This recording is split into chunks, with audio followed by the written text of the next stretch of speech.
करताटे मिले के तो बाटे परमिशन नहीं हिले के बाहर निकलने पे पुलिस बहुत मार रहा है जानू। ओहो का एगो बड़का कहनी है कि जाके दुकानी से चीनी लिया तो टूअल पबजी में मरतरन।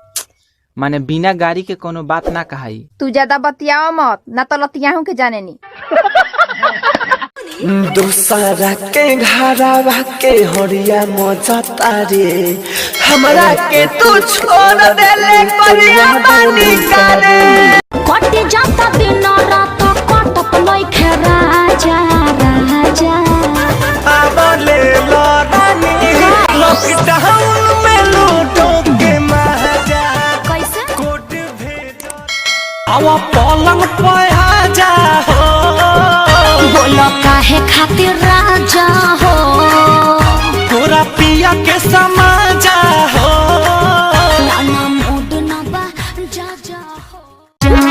बड़ा तू बच्चन तया जाना यही जे सोवत के देखे आई तोहरा दुआरा पर बाजत कोई डीजे चिमी चिमी चिमी